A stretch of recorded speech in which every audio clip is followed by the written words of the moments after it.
tudo bem com você? Eu sou a Tia Portuga, hoje estou aqui para falar com vocês sobre gênero textual. No outro vídeo eu tratei da tipologia textual. Quem ainda não viu, vai lá, assiste o vídeo que vai ser um complemento para esse assunto que nós vamos tratar hoje. Você é novo no canal, não esqueça de dar o seu like, de se inscrever no canal, porque a Tia Portuga só vai ficar aqui se você for meu parceiro, tá? Se inscreva, dê seu like, faça seus comentários, porque o canal pode crescer com a sua participação. Nós somos parceiros, tá? Aguardo você, hein? Clica aí. Bom, o que são gêneros textuais? A todo momento nós recebemos textos, nós editamos textos. Por exemplo, se eu estou em casa, eu quero sair, eu estou sozinha e eu não quero preocupar minha mãe, então eu vou deixar um bilhete, né? Então, o que acontece com o texto? O texto tem uma finalidade. Qual é a finalidade? Ele vai ser um meio de interação entre os seus interlocutores. Eu, nesse momento, eu estou no papel de emissor, estou emitindo uma mensagem para vocês e vocês estão no papel de receptor. Então, em toda comunicação tem o emissor e tem o receptor, aquele que emite a mensagem e aquele que recebe a mensagem. E o texto, de acordo com a sua estrutura, a finalidade que ele vai atingir. Por exemplo, nós temos, como eu disse lá no outro vídeo, nós temos vários tipos de texto. E eu vou começar falando sobre o texto narrativo. Quem não gosta de uma boa história, né? Eu amo história, eu amo contar história. E desde criança, né, nós ouvimos história, ouvimos lendas, ouvimos fábulas, ouvimos música, ouvimos piada, ouvimos a todo momento, ouvemos ou lemos mensagens. Tudo isso é um texto, né? E ele tem uma finalidade. E o texto narrativo, como eu disse para vocês, é contar uma história. Então, a estrutura do texto narrativo requer um narrador, que pode ser em primeira pessoa ou não, requer tempo, espaço, conflito, clímax, desfecho. E, por exemplo, aí nós vamos ter crônica, que é um texto narrativo que conta do cotidiano. Nós vamos ter um conto, o conto vai tratar de um enredo mais curto. Nós temos o romance, que o romance vai ser mais longo. Tem personagem secundário, personagem principal, pode ter outros conflitos em torno de um conflito maior.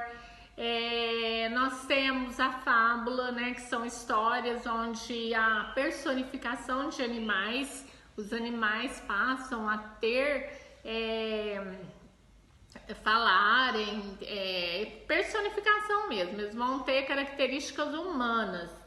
E aqui eu trouxe para vocês, para exemplificar, Volta ao Mundo em 80 Dias, de Júlio Verne. Aqui, num desses capítulos, o Júlio Verne vai falar de uma personagem. Então, o capítulo chama Faz Tudo. Faz tudo. Palavra de honra, pensou Faz Tudo. Vi no museu de cera bonecos mais animados que o meu novo patrão. Durante a rápida entrevista, Faz Tudo observara cuidadosamente Phileas Fogg. Era homem, que andaria pelos 40 anos, de aspecto nobre, simpático, alto, ligeiramente gordo, cabelo e barba louros, testa sem rugas, rosto mais pálido do que rosado. Dentes magníficos, apesar de solene e vagaroso, parecia dono da excepcional energia.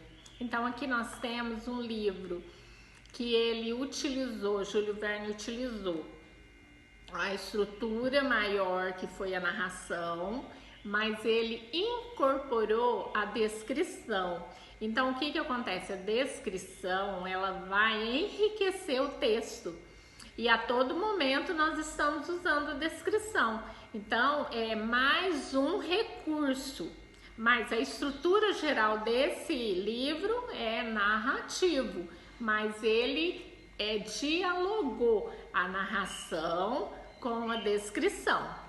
E eu tenho aqui para vocês um texto que ele é somente descritivo. Então aqui vai falar da sala, né, nessa revista. No ambiente onde as famílias se reúnem e compartilham bons momentos, as cores são muito bem-vindas. Se a sobriedade é tendência, a combinação de revestimentos em tons neutros com cores dos rejuntes quartzolite faz toda a diferença. Então aqui ele está falando, né, das cores pastéis, as cores que mais vai deixar aquele ambiente gostoso, aquele ambiente de paz, de sossego. Então o que que acontece? No texto descritivo nós vamos trabalhar muito com os adjetivos, porque os adjetivos têm a responsabilidade de caracterizar as personagens, o ambiente, os animais, tá? Agora eu quero falar de outro texto, né, que eu trouxe para vocês. O conto de fada. No conto de fada, geralmente tem o quê? Tem uma bruxa. E essa bruxa, o que que ela faz? Ela faz uma misereira lá, ela só traz miséria, né, a bruxa. Mas tem bruxa boazinha. No conto de fada, o que marca o conto de fada? Ele é parecido com um conto fantástico, porque ele tem, às vezes, em alguns contos, aparece personagens sobrenaturais, né?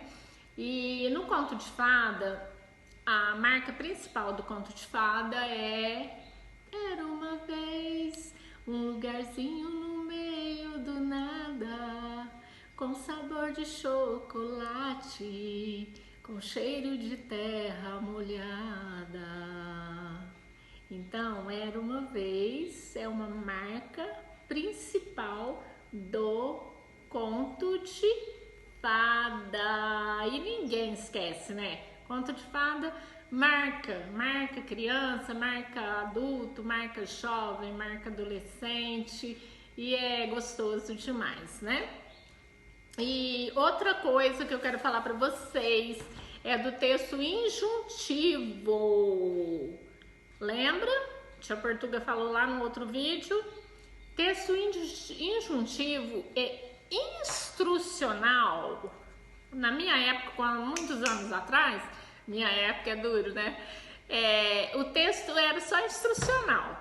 Aí, para ficar mais bonitinho, arrumaram o nome injuntivo, né? Mas instrucional e injuntivo é a mesma coisa. O que é um texto instrucional, tia Portuga? O texto instrucional, Joãozinho, é um texto que está instruindo. Por exemplo, numa receita de bolo, eu vou dar o passo a passo da receita do bolo.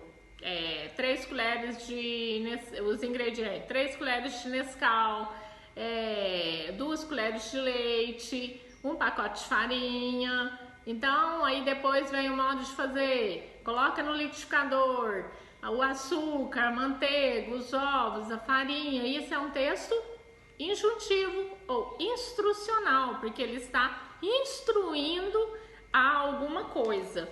Eu trouxe para vocês esse manual, né? Eu não tô fazendo propaganda não, viu, gente? É um manual que vem falar do pulverizador agrícola. A tia Portuga tá na roça.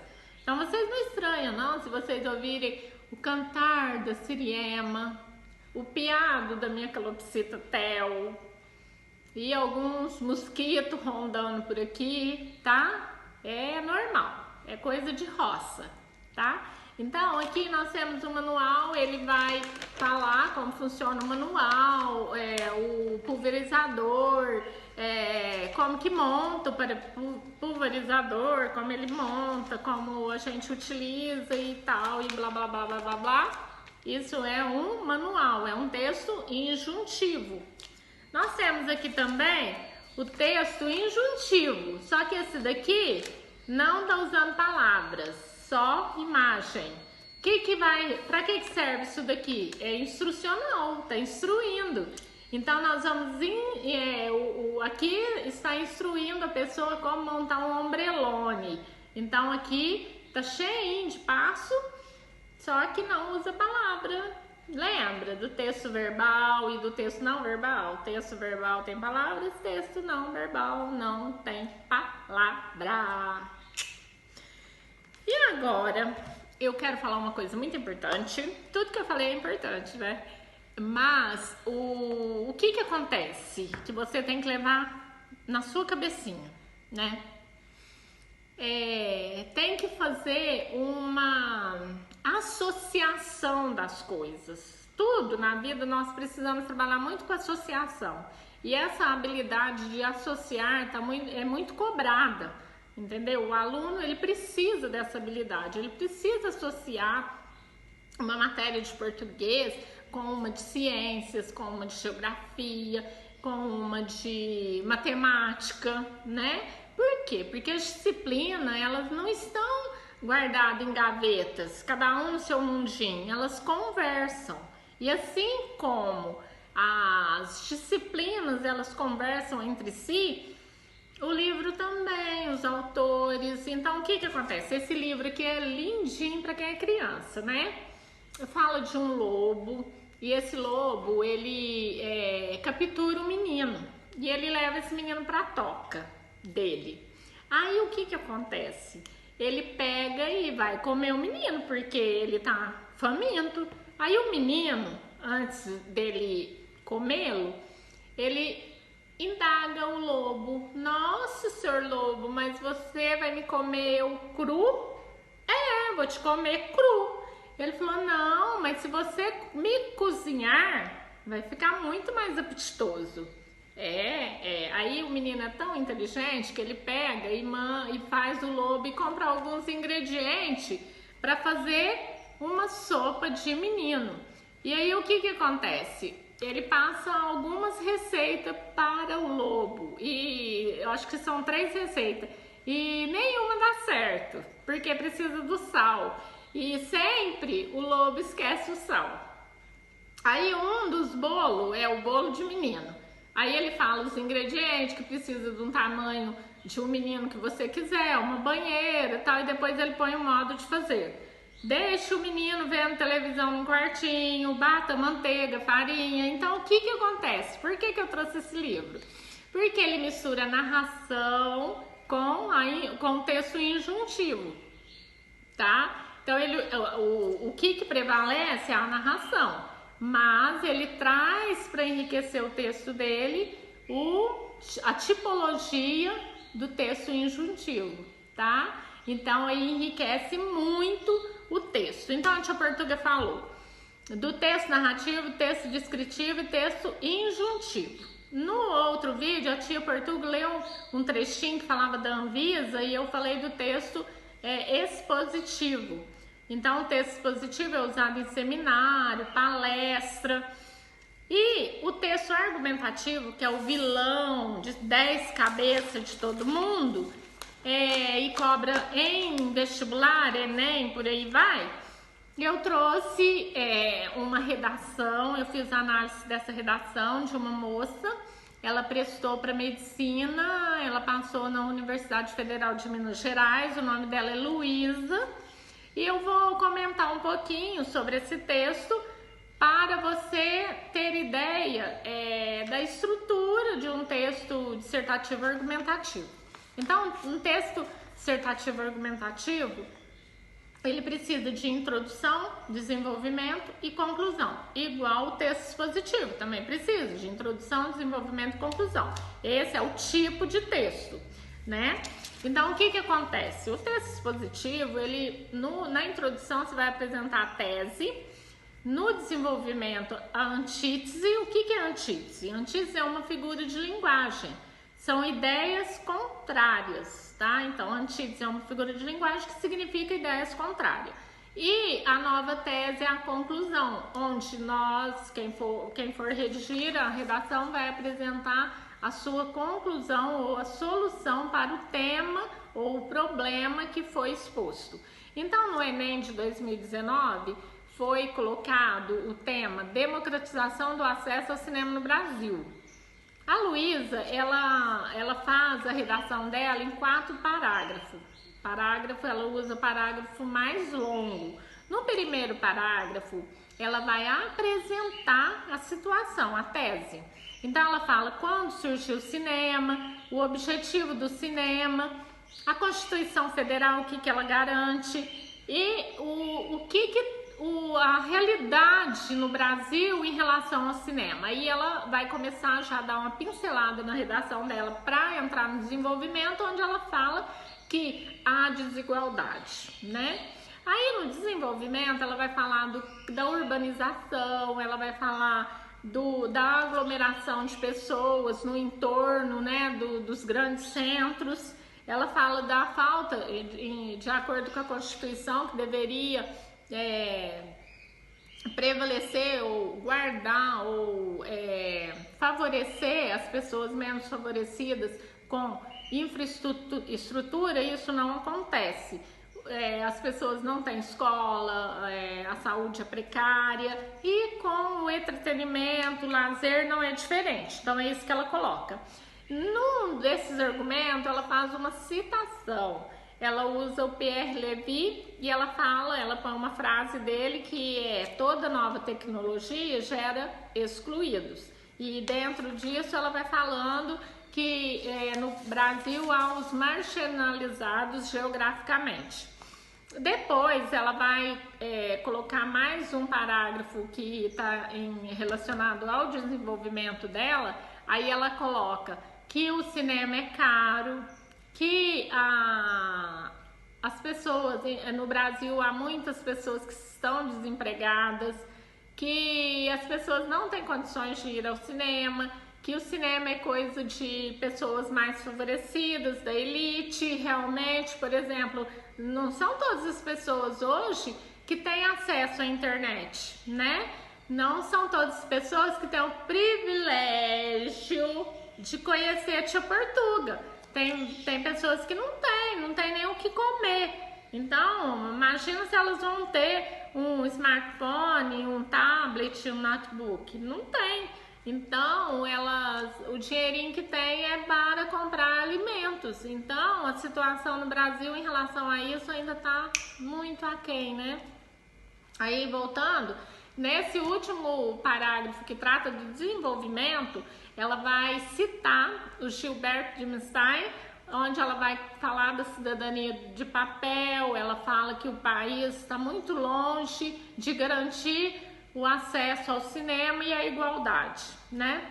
E para concluir, ela coloca, eu achei interessante, ela coloca assim, observa-se então a necessidade de democratização dos cinemas no Brasil.